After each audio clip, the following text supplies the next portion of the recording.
দুনিয়ার সামান্য হায়াতকে আমি রবকে খুশি করে আসার চেষ্টা কর। তুই দুনিয়াতে শয়তানের মুখে লাথি মেরে আমাকে খুশি করে আয়, হাসরের ময়দানে আমি আল্লাহ তোকে খুশি করে দিব। বাবার মৃত্যুতে সন্তান বলে ইন্না লিল্লাহি ওয়া ইন্না ইলাইহি রাজিউন। এক কথায় বলতে গেলে আল্লাহর জিনিস আল্লাহ নিয়ে গেছে। আমার বাপ তো আমার আল্লাহর জিনিস, মানে রব বলে যে তোর বাপ দরকার, সেজন্য কিছুদিন ডাকার জন্য তোকে বাপটা দিছি যে, কিন্তু বান্দাটা আমি আল্লাহরই। তোর মা ডাকা দরকার, সেজন্য মা ডাকার জন্য একজন দিছি যে, কিন্তু তোর মাটা আমার রবের বান্দা, এটা আগের। মনোযোগ আছে? তাহলে সবগুলা কার? আর একটু জোরে বলেন, সবগুলা কার? সৃষ্টি জগতে সবগুলা রব বানিয়েছেন কাদের জন্য? আর আমাদেরকে বানিয়েছেন, আমাদেরকে বানিয়েছেন রবের জন্য, আল্লাহ নিজের জন্যই বানিয়েছেন।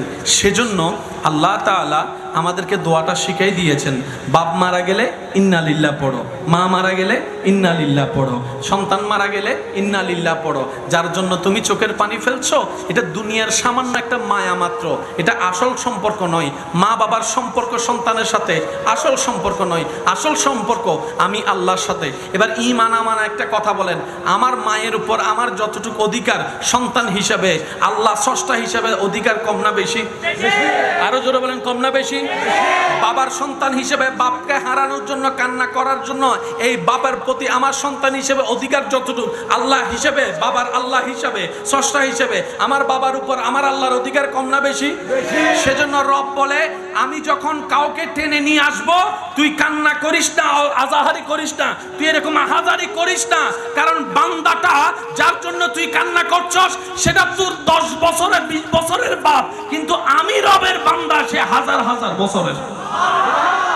দুনিয়াতে যতক্ষণ আছে তোর বাপের সাথে তোর সম্পর্ক আছে, কবরে যাওয়ার পরে তোর সাথে তোর বাপের কোনো সম্পর্ক নাই, হাসরে তোর কোনো সম্পর্ক নাই, জান্নাতে কোনো সম্পর্ক নাই, কিন্তু তোর বাপ আমার বান্দার সাথে রূহ জগতে আমার সম্পর্ক, রূহ জগতে আমার সম্পর্ক, বাবার পিঠে থাকা অবস্থায় আমার সম্পর্ক, মায়ের পেটে যখন তোর বাপ এসেছিল তখনও সম্পর্ক, দুনিয়াতে যখন আসছে তখনও সম্পর্ক, কবরে যখন ছিল তখনও সম্পর্ক, হাসরে যখন তোর বাপ উঠবে তখনও আমার সাথে সম্পর্ক আছে।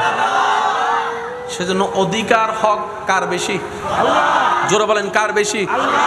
এবার বলেন, সবকিছু কার? আল্লাহ। সবকিছু কার? আল্লাহ। সৃষ্টিকে বানাই দিলেন কাদের জন্য? আমাদের জন্য। আমাদেরকে রাখলেন নিজের জন্য, আমাদেরকে রাখলেন নিজের জন্য। বলেন, আমাদেরকে রাখলেন তো রব এখন চাই কি জানেন?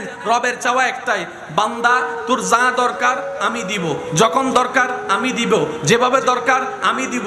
তুই বান্দা আমার হাতে হা মিলাই চল, নাতে না মিলাই চল। তোর নিজের চাওয়াকে দাম দিস না, নিজের ইচ্ছাকে দাম দিস না, বন্ধুর সে বাজে কথাকে দাম দিস না, বউয়ের কথাকে দাম দিস না, স্বামীর কথাকে দাম দিস না।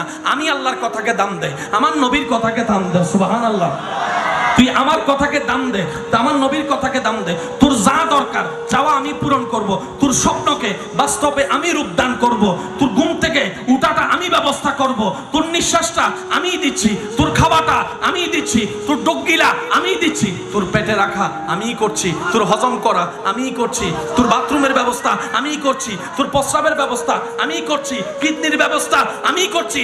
বান্দারে তুই শুধু আমার মনোযোগে থাক, আমার মনোযোগে থাক। তুই কোন রকম চেষ্টা করে দুনিয়ার সামান্য হায়াতকে আমি রবকে খুশি করে আসার চেষ্টা কর।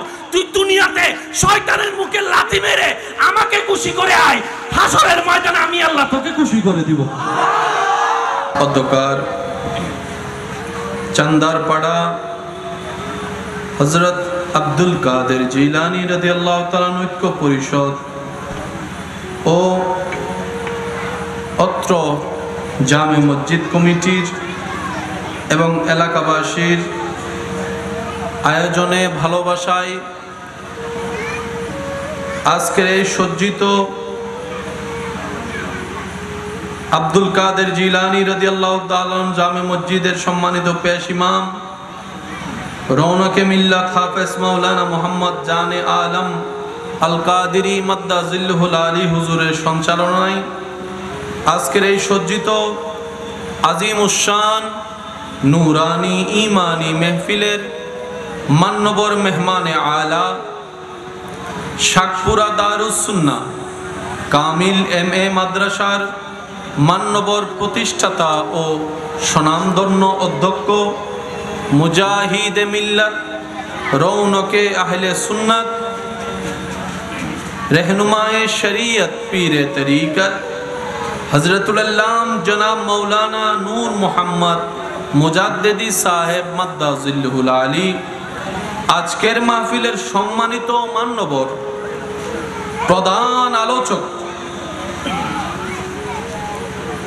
ইসলামিক রিসার্চ সেন্টার দিনাজপুর ও আমেরিকায় আল কোরআন একাডেমির মান্যবর প্রতিষ্ঠাতা ও মহাপরিচালক, মুজাহিদ আহলে সুন্নাত, আফতাবে খিতাবত, ফখরুল ওয়াইজিন, রৌনকে আহলে সুন্নাত, হযরতুল আল্লামা ডক্টর সৈয়দ এরশাদ আহমদ আল বুখারী মাদ্দাজিল্লুহুল আলী তাকরীরের খেদমত নিবেদন করেছেন চন্দারপাড়া হযরত আব্দুল কাদের জিলানী রাদিয়াল্লাহু তাআলা জামে মসজিদের মানব খতিবে মুকাররম,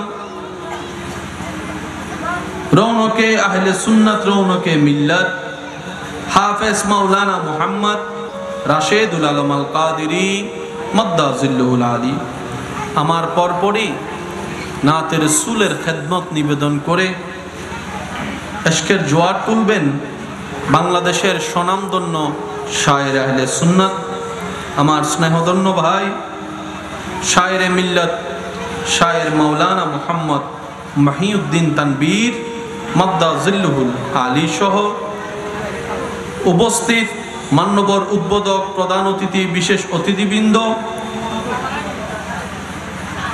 উপস্থিত এলাকার মান্যবর ব্যক্তিবর্গ, মুরব্বিয়ানে এজাম, হাজিরানে মজলিস, আল্লাহর প্রেমিক, নবীর প্রেমিক ইমানদার ভাইয়েরা, দূর থেকে শ্রবণরত আমার সম্মানিত মা ও বোনেরা, উপস্থিত হাজিরানে মজলিস, আসসালামু আলাইকুম ওয়া রাহমাতুল্লাহি তাআলা ওয়া বারাকাতুহু। আপন আপন জায়গা থেকে শুকরের ডালা সাজিয়ে রহমত পাওয়ার আশায় রবের দরবারে হাজিরা দেওয়ার জন্য সবাই মহাব্বতের ঈমানি আওয়াজে একবার বলি আলহামদুলিল্লাহ। আর একটু ঈমানি আওয়াজে বলি আলহামদুলিল্লাহ। আজকের এই মাহফিল যারা সাজিয়েছেন, এই সাজানোর জন্য যারা যেখান থেকে যেভাবে সহযোগিতার হাত বাড়িয়ে দিয়েছেন, এখনো সহযোগিতা করে যাচ্ছেন, যারা আমরা মেহফিলে উপস্থিত হয়েছি, যারা আমরা মেহফিলে উপস্থিত হব, যারা হয়েছিলাম, যারা দূর থেকে মেহফিল শ্রবণ করছি, রব্বুল আলামিন দয়াময় আল্লাহ দয়া করে মেহেরবানি করে আমাদের সকলের জীবনের অতীতের ঘটে যাওয়া সমস্ত কবিরা সগীরা গুনাহকে আল্লাহ দয়া করে মাফ করে দিন, আমিন। আল্লাহ দয়া করে আমাদের মা বাবার গুনাহকে মাফ করে দিন, আমিন। আমাদের যত আত্মীয় স্বজন এবং এই এলাকায় যত কবরবাসী এই মুহূর্তে কবরের কঠিন আযাবে কষ্ট পাচ্ছে, আল্লাহ তাআলা দয়া করে প্রত্যেকটি কবরবাসীকে আযাব থেকে মুক্তি দান করুক, আমিন। সম্মানিত উপস্থিতি, আমি শ্রদ্ধার সাথে, বিনয়ের সাথে সবার কাছে আমি নিবেদন রাখছি, আল্লাহ তাআলা আমি অধমকে যেটুকু সময় বলার সুযোগ দান করবেন, এই সময়টুকু সবাই আল্লাহর ওয়াস্তে একটু মনের কান দিয়ে শোনার চেষ্টা করবেন, ইনশাআল্লাহ। আর একটু আওয়াজ দিয়ে বলি ইনশাআল্লাহ। আমি প্রত্যেকটি কথা আপনাদের সামনে রাখার চেষ্টা করব, নিরপেক্ষ বিচারক হয়ে সবাই নিজের বিবেকের আদালতের বিচার করে দেখবেন, নিরপেক্ষ বিচারক হয়ে সঠিক যদি মন লাগে গ্রহণ করবেন, ভুল যদি মনে হয় বাদ দিয়ে দিবেন, কোনো সমস্যা নেই। তৃতীয় নম্বর অনুরোধ, আমাকে একটু আওয়াজ দিয়ে সহযোগিতা করতে হবে। যারা যারা আওয়াজ দিয়ে সহযোগিতা করতে রাজি আছি একবার বলি মারহাবা, আরেকটু ইমানি আওয়াজে বলি মারহাবা। আল্লাহ পাক আমার ভাইজানের এলমে হায়াতে হাজার গুণ বরকত দান করুক, আমিন। যা তাকরিরাত হয়েছে আল্লাহ পাক আমাদের সবাইকে আমল করার তৌফিক দান করুক। আমি আপনাদেরই এলাকার সন্তান, আপনাদেরই ছোট ভাইয়েরা আপনাদের সহযোগিতা নিয়ে মাহফিলটাকে সাজিয়েছেন। এই মাহফিলকে সুন্দর রাখার দায়িত্ব শুধু একজনের নয়, এটা সবারই আছে। কথা বলেন ঠিক কিনা? আমি অনুরোধ রাখবো, যেহেতু এটা রাস্তার পাশে মাহফিল, হাঁটা চলাও থাকবে, আওয়াজটা যেন না হয় যেটা মাহফিলকে অসুন্দর করবে, আমরা যেন সেই চেষ্টাটুকু করি। আর মাহফিলের মঞ্চের মধ্যে, মাহফিলের প্যান্ডেলের ভিতরে আমরা যারা এসেছি, আমরা আসব, ছোট বাচ্চা যেখানে আছে পাশে, আমরা নিজ দায়িত্বে তাদেরকে কন্ট্রোল করার চেষ্টা করব, যাতে মাহফিল অসুন্দর না হয়। সবাই একবার মহব্বতের আওয়াজে বলি আলহামদুলিল্লাহ।